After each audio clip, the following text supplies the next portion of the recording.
not talking unless y'all giving me land and 2,000 or more every week. You hear me? I'm not talking unless y'all liking the video and subscribing and commenting to the channel, okay? Period. You hear me? Hey, bitch. It's JamiThatsMe here. Welcome back to the channel. Listen, we haven't gotten into a court. It's messy. I feel like it may have been over a week or so, but y'all know we got to get into one of my favorite judges, and that's Judge Hayward. Listen, a lot of people have asked how can they send me videos for whether it's dash cam or whether it's court, situation, or even if it's a little messy over there on TikTok for the This Is Messy, then hey, you can add me over on the Twitter. All right. I feel like that may be the better way. And then also you could, send me a DM over on the IG or whatnot. So yeah, some people may send me stuff over on TikTok or tag me or whatnot. So those are the ways. Follow me on social media, Jami That's Me, Instagram, Twitter, Blue Sky, and TikTok. All right. Oh, Facebook as well. You can catch me over there as well. All right. So, anywho, honey, let us go ahead and get into the favorite judge. Make sure you guys are coming in and you are liking up the video. Let us check out what she got for us on today, honey. Raise your right hand for me, sir. Solemnly swear or affirm any testimony you give in this matter will be true. Yes, ma'am. All right, you can put your hand down. Mr. McDowell, you're before the court on state of Georgia versus Mr. Devon McDowell, 2024 CR 07616 for abandonment. You're represented by the law firm of Lister Holt and Dennis. Mr. Taz Taylor is with you. Mr. Taylor, what does your client plead to the offense of abandonment? Your Honor, my client is pleading guilty at this time. All right, factual basis and recommendation, please. Yes, Your Honor. On or about August the 7th of 2024, Ms. Withers did take out a state warrant for abandonment against the defendant. Pursuant to the warrant, the defendant willfully and voluntarily left his minor child in a dependent condition by failing to furnish sufficient food, clothing, shelter, or medical care for a period of 3 months. Ooh. The affiant, Ms. Withers, is the aunt of the minor child. Wait, ma'am. So are you saying that he like dropped the little boy off to the aunt and didn't help her out, didn't give her nothing? Like, didn't get her no food, just here, you have him. That's your child. And you done just dropped him off to the aunt, not helping out with nothing? I need to know more details. Hopefully they get it to us. Because what the like, did the aunt get custody or something? And then she's just trying to take him to court for abandonment? Because it sounds like when I hear abandonment, I'm thinking this boy literally just dropped that boy off to this lady. Okay? To where he has to now depend on her and you not providing no resources or nothing. The state's recommendation at this time is 12 months to serve, 48 days, balance suspended, and under the special sentencing provision of OCGA section 19-10-1J, the sentence will be suspended until the victim turns 18. Okay, I have to pause. I have to pause. I have a question for you guys. And my question is, do you all feel like they should, like when somebody abandons their kids or whatever, right? In this type of situation, when this happens, do you think, because she said 12 months served, do I expect him to serve the full 12 months? No. But do you feel like him being locked up in any capacity could potentially hinder, right? If it could potentially hinder him being able to even do anything for the child? Let me know your thoughts on that. I feel like that might be a bit of a harsh sentence to give somebody 12 months, because I feel like the person that's needing the help is only going to go much longer without actually getting the help that they need for that child. So I just want to know y'all thoughts. I'm going to rewind it just a little bit because I wanted to hear what she said and I missed it about the young boy, about the victim turning 18 or something. Provision of OCGA section 19-10-1J. The sentence will be suspended until the victim turns 18. We're also asking for, pursuant to Ms. Withers, we're requesting no contact with the minor child, as well as no contact with Ms. Withers. And she is also on the line and wishes to give a victim impact statement as well. Before she do that, maybe I need to hush good, and I'm gonna get to it, okay? But I have to give y'all my raw thoughts in the moment because that's what it is. It's a watch along, and I can't just play the full video, okay, by itself. All right, YouTube gonna be trying to flag you, girl. But outside of that, I'm like, so you don't want him to talk to the child or have anything to do with the child, but you're gonna be expecting him to provide and pay for the child?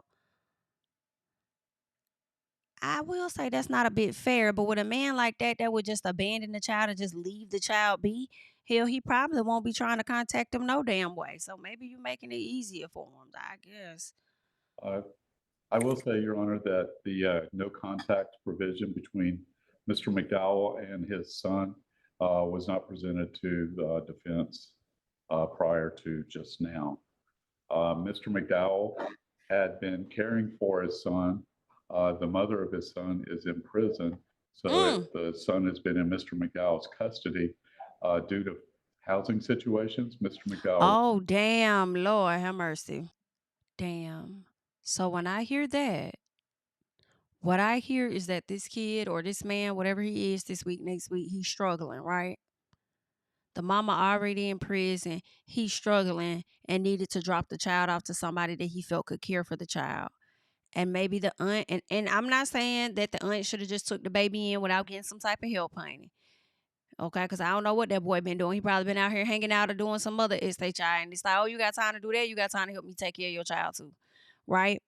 But it's like, dang, it seems like he may have fell on hard times and then therefore gave the child to the aunt to help out for 3 months. And it's like, did you at least come back, try to see the kid, spend some time with him? Did you try to do something? I'm feeling for the kid more than anything.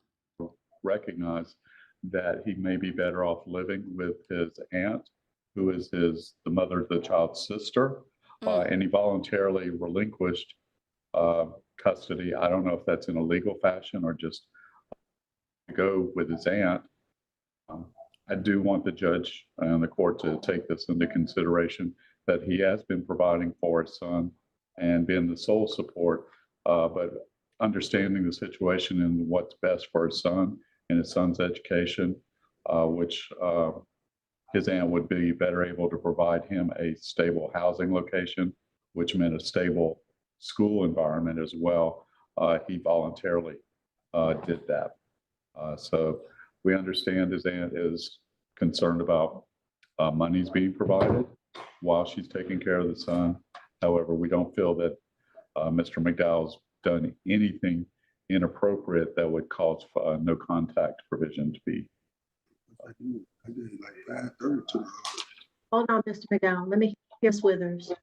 Ms. Withers, I need to see you and hear you, please. Yes, ma'am, I'm here. All right. Let's see. All right. So Ms. Withers, raise your right hand for me. Do you solemnly swear or affirm any testimony you give in this matter will be true? Yes, ma'am. All right, you can put your hand down. So Ms. Withers, abandonment cases are kind of unique in the sense that we're criminalizing a parent's failure to care for their minor child. So usually what is not a part of it is a no contact provision, because we're usually begging them to have contact with their child to provide the intangible support, not money, but things like emotional support and, you know, the love and care that a parent is supposed to have for their child. Tell me your views in this situation. And I know the dynamics are kind of extreme in the sense that your sister is serving time, and then now Mr. McDowell has indicated that he has issues that make him unable to care for a 13-year-old son. Is it? He's 12. He'll be 13 in October. Okay. Yes. All right. So tell me what's going on. Yes, ma'am. Well, good afternoon, and thank you for Your Honor for allowing me to speak on behalf of myself and my nephew. And since Josiah may not be allowed to speak, although I have him in the other room in case he needs to, I will gladly speak up for him. Your Honor, I have taken care of Josiah since the day he was born. I was at the hospital, picked out his name. I've been caring for him for all of his life, whether that was providing necessities for him that his parents could not give him or being there for guidance and support. I've helped with schoolwork, went to all his graduations, been there for birthdays, holidays, while they were in and out of jail or absent, and kept him for several years. Which I might add is so fucking unfair to her. She definitely needs some financial assistance. Like, I just think that's so fucking unfair to her that she got to alter her life and adjust her life to do for their child when they the ones that decided to have a damn baby and don't want to get their SHI together. The child can't stay out of prison. I pray to God that baby does not follow in y'all footsteps in no capacity. Without receiving any financial support or emotional support from his parents. And to be clear, Josiah was physically under Devin McDowell's custody, at least for the last 2 years or so. But I would get Josiah every other weekend, all of his school breaks, and for the entire summer. And during all of that time, Devin McDowell barely reached out to speak to him nor check up on him. I went to his graduation for 5th grade, and although Devin McDowell lived within 10 minutes walking distance, he didn't show up. He refused to show up. After moving in with me, this most recent time, Josiah has informed me of several negative occurrences, one being that he was mentally abused or bullied almost daily by Devin McDowell, and he was also physically abused. And Josiah has told me of an incident that his father, the person that's supposed to take care of him and provide a safe space, he put a pillow over his head in attempts to get rid of my nephew. And because I believe that Josiah... Baby, yes, ma'am. You doing everything right. You doing everything right. You doing everything right. You doing it right. Because listen, I'm with the judge initially. I am with the judge initially. Like, dang, you don't want them to have no contact with the kid at all. And I'm glad she's presenting evidence. Well, not evidence yet, but I'm glad she's presenting reasons as to why she don't think he. Yeah, hell no, hell no. Yeah, I be about that about my nephews too. Like, and niece, like, hell no, we ain't playing that. Yeah, no. Go on get it. Go on get it up to me. Go on sign it over to me, baby. But yeah, you ain't gotta have no contact. That baby don't want to fuck with you no way. Especially at the age of 13, I feel like they're old enough to not fully make decisions, in my opinion, but be able to express their feelings, say what they do and what they do not want. And I support a person that is willing to listen to a child and let them know that their feelings matter.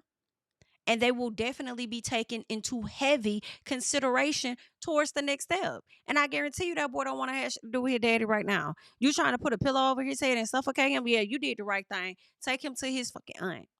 Take him to his aunt. Take him to his aunt. You can't provide no stable home for him. You can't even be stable for your damn self. So yeah, take him to his aunt, sir. We do appreciate it. Girl. It was simply too much of a burden for him to have around. I say those accusations are allegedly simply because we're in court, but I didn't see it with my own eyes, but I don't believe my nephew would lie about something like that. My nephew also informed me that Devin McDowell has told him several times that it would be better for his family with his current girlfriend, who also abused him, and her 2 kids if Josiah was not around. So I wasn't surprised. Wow. It'd be better for y'all if he's not around. And you say this to a kid who already ain't got his mama because her ass in prison. And you supposed to be the daddy, the protector. Listen, can I say this? And although I am a young mother at the age of 18, I'm not sure how old this young man is. But what I will say that I support abort. I'm sorry. I do. I support abort. Actually, I'm not sorry because I have a choice. I have a right to choose whatever the hell it is that I want. Although I've never experienced one myself, I support what people want to do with their bodies. And a lot of y'all should not be going forward. I feel like a lot of people had children because the Bible had their ass in the chokehold. People that about don't even go to church anyway, afraid to, you know, you need to have this child because if you do something, then God's going to kill you. This is going to happen. You won't make it to heaven. You did it. Shut the hell up. Okay? Let these people do what they need to do because they really, some of these folks that decide to abort, in my opinion, I do feel like they saving a life. Just a little piece. Maybe not all, but some. If you know you're not in the best mental and financial space to be able to bring one, don't have one. And in this case, I don't think those two individuals should have procreated to bring this child here who's now 13 years old and had to suffer with a lot of different traumatic things that has taken place in his life because of you fuckers. Okay? Hate to say that. I'm glad the dad ass locked up. Yeah. Putting a pillow over this baby. Yeah. Because the pain you were inflicting upon this baby is more so about how you feeling about yourself and your own life decisions. I don't like that. Oh, I'm hot and bothered. When the police contacted me several times one day to inform me that Josiah was in an unsafe environment. It was a flooded basement. He was left alone several times to the point where even the other people living in that house threatened to call the police on David McDowell for leaving him alone down there, and I needed to get him. This is what the police told me. And I say that I'm not surprised because Devin had been trying over a year to convince me to take Josiah and just put him on child support so that he wouldn't have to deal with him. And Josiah has lived with other people, including strangers in the neighborhood, that he paid to stay with them. I have this thought theory, and it's just my theory, that one of the most important things for a developing child, especially in the adolescent age range, is stability. And it seems that this young man has had a very serious lack of stability. How is he doing in school? How is he doing from your standpoint emotionally? In school, Josiah's always excelled in school. He's always been on the honor roll and everything. As far as emotionally, I don't think he's doing that well. That makes me so sad. He doesn't really, even when he told me about the incident, it was so, he said it in such a calm manner, like it was shocking to me.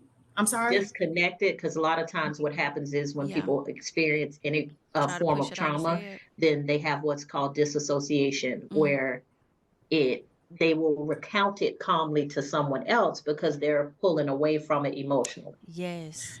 Yeah. It was just sad for me to hear it, you know. So listening to her talk is about to make me cry. You know what I'm saying? To know what that baby had to go through, like, and I could hear her like fighting, like, girl, y'all motherfuckers need to stop. Like, y'all just got to stop having kids. You niggas just, I can't. All right.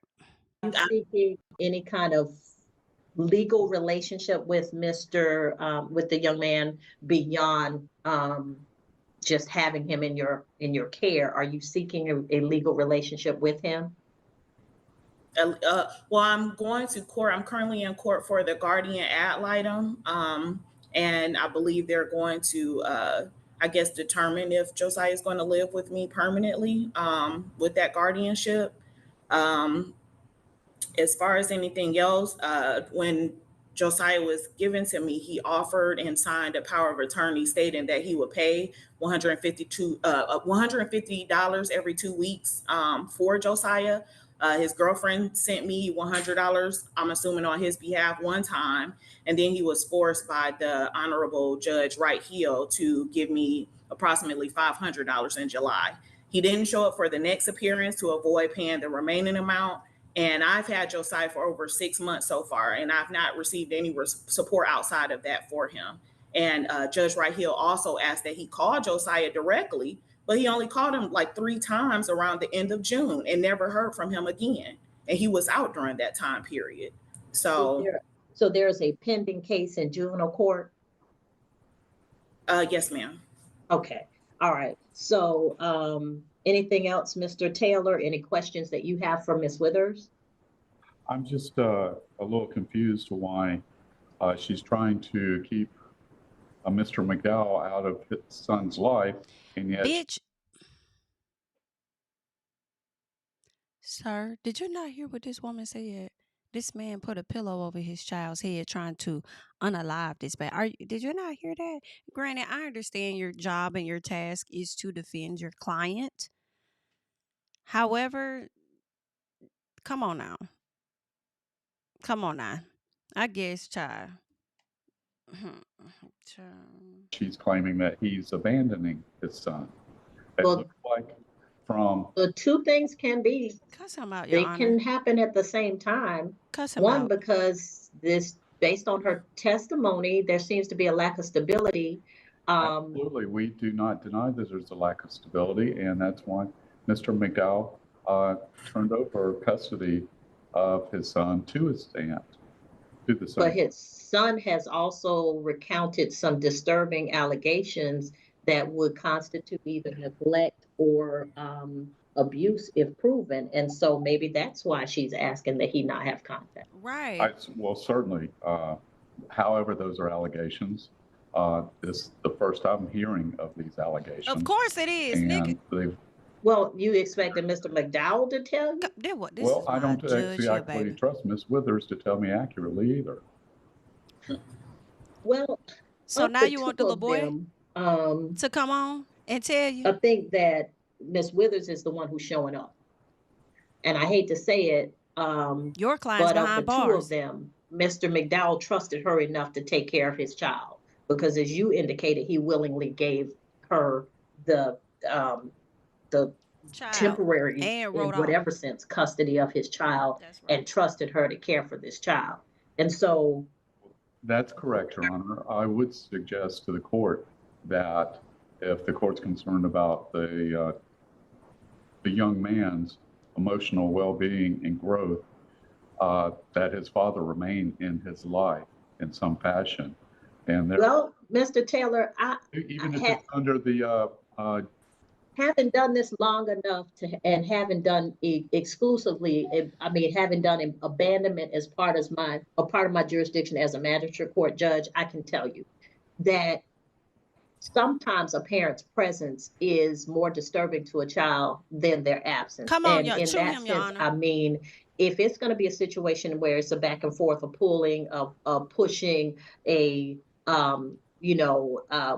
statements or actions that make the child feel insecure or unwanted, then it is the court's, it is what the court deems is in the child's best interest that matters. And so in this case, because I'm not that deeply ingrained in the facts of this case, but from what I'm hearing, I don't think it's unreasonable to let the juvenile court make a determination about Mr. McDowell's role in this situation from the standpoint of the abandonment. It doesn't appear that he's been there. He may have turned this child over willingly, but he's entering a guilty plea. Ms. Withers has testified that he was made to pay $500 by Judge Wright Hill, that his girlfriend paid another $100, that, the police contacted her to come get this child out of a situation. And so I just would rather have the juvenile court make a more permanent decision. But with respect to what's being requested by me now, until the juvenile court makes a different decision, I'm fine with the no contact provision. Your Honor, my concern is that your no contact provision with the sentence today will be used against Mr. McDowell at the juvenile courts. Oh, well. The reference, well, if a state court judge found it appropriate to assign Mr. McDowell a no contact provision in an abandonment sentence, then who are we as the juvenile court to say that is the correct decision? We want to be consistent with the state court and will continue to impose such sentence rather than make it an independent determination. Who are we? Who the fuck is he to try and take that baby, cover this baby head with a damn pillow, sir? Are you okay?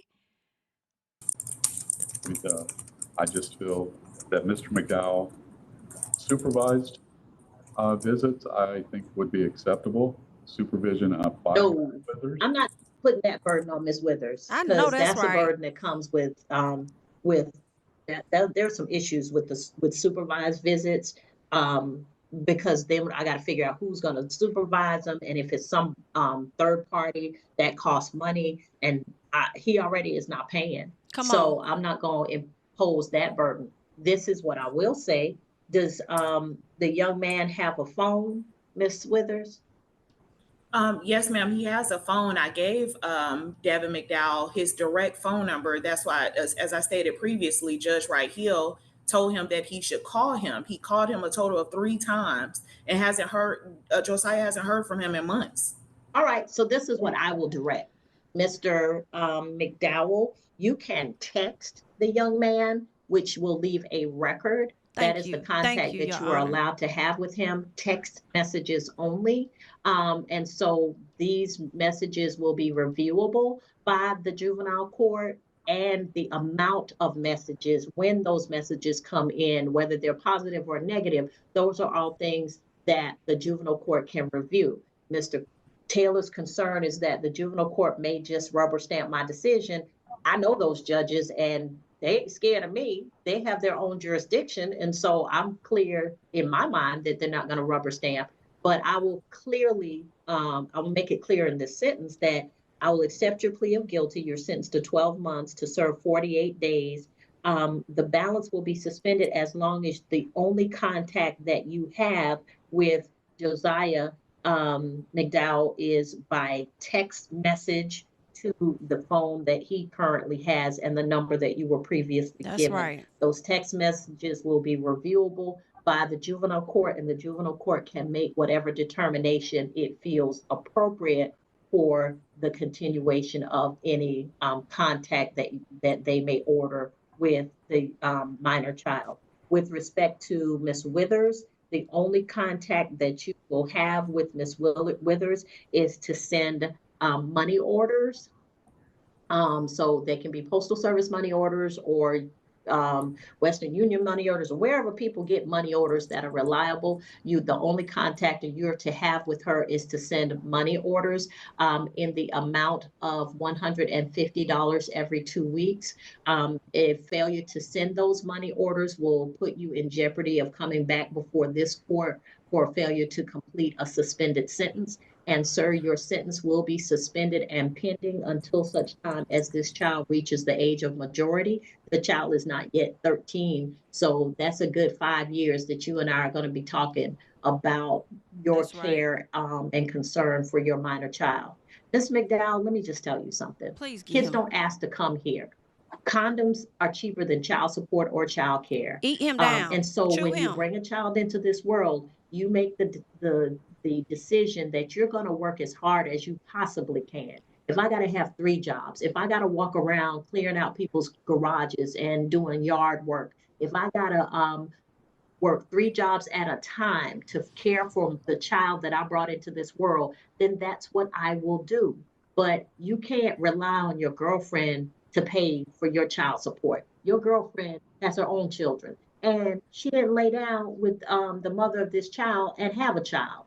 So that is your responsibility. And so stay out of an orange jumpsuit, work as hard as you can get, even if you got to work 3 jobs to make sure that you pay for this child, and show him what a man looks like, Mr. McDowell.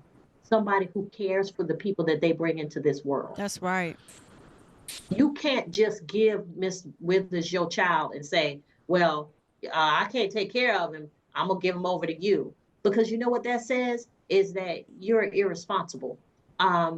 When you bring a child into this world, your commitment is to that child as long as you are in this world. And so when a custodial parent, which Miss Withers is now the custodian of your child, she doesn't have the ability to say, well, I don't have it. I can't provide it. Because then that would leave your child in the system.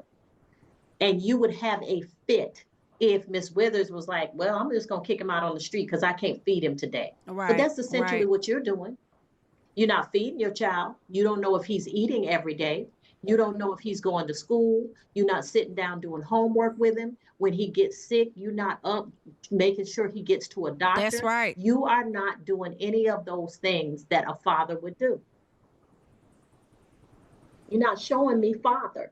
And so when Mr. Taylor says, well, Judge, I don't think you should interrupt the relationship between a father and a son, you don't have one. Thank you. Come on, Your Honor. Instead of buckling down and doing whatever it took to take care of this child, well, Miss Withers, I mean, you might as well take him. Thank you for that, though, because at least he's got a shot. Thank God. At growing up to be a child who is not mentally messed up. But get yourself together, sir. Get yourself together. Prove that you deserve to have him in your life. Because he sounds like a remarkable young man. Does. With all the instability that y'all have, he's still a great student. He's still focused on getting the job done. Way more focused than you are. We clear? Have I made myself clear? I'm clear on you, Your Honor, but last statement, if you could let me talk, she's the liar. She's the liar? Sir, the fact that you gave your son to her to take care of tells me that you probably need 2 more jobs than you got. We clear? I'm clear, you say, Your Honor. All right. So do what you said you were going to do and send that $150 every 2 weeks. It ain't no problem. That's all she want anyway. She getting channel on. Boy, go with it on. You can talk jiggy with it if you want to, but you ain't showing me nothing. Show me that you the man you supposed to be. Show me that you the father you supposed to be. Come on, Your Honor. You can say anything. Most people do. But you the one in an orange jumpsuit, sir, and she's taking care of your child. Come on. And until you can express to the juvenile court at least that you can take care of your child, you ain't doing nothing but talking. Talking loud and saying nothing. James Brown, check him out. All right. You can go back to the sheriff's office. Baby, she cleared the hell out of him, baby. And I am so here for it. You better clear his ass. That's my judge right there, girl. That's my girl. We be on the same page when it comes to these cases. I don't think it's one I've disagreed with her yet. I don't think. But anywho, girl, he about to get me all in my feelings when I think about this little baby that's in this situation that don't got either parent, and then this one man who don't want to take accountability because he want to put it off on the very last person that was willing to take your fucking child and take care of your damn kid. Like, that's the shit there. Like, about to get me all in my feelings. And I'm so glad he has a shot, and I pray this baby goes on and just does remarkable things beyond who the fuck his daddy is. And sometimes it does take for kids to show their parents how to fucking be a man or a woman. Okay? Because clearly they don't have them all. Let me get the hell up out of here. Thank y'all so much for watching. I'm Jami, that's me. Leave your thoughts and comments down below. I'll catch you guys in the next one. Bye-bye. Tell him I preach to the choir. Stand on my feet to the fire. Give all the glory to God. Stand in the midst of these haters, I'm silent, nobody can stop me. Just gotta check in my notification, them numbers hit like it's a praxis. Cash died at the ATM, and the ATL, they done made a gym. I've been kicking doors like the ATL, got them trying to clone me like ages. Game time, I invaded gym. High elevated, I can face the rim. Putting shots up, I got laser focus, about to take it over. I'm Invader Zim, on a trip to Florida like it's A&M. Who that nigga, man, they say I'm him. Spit the truth, never wasting film.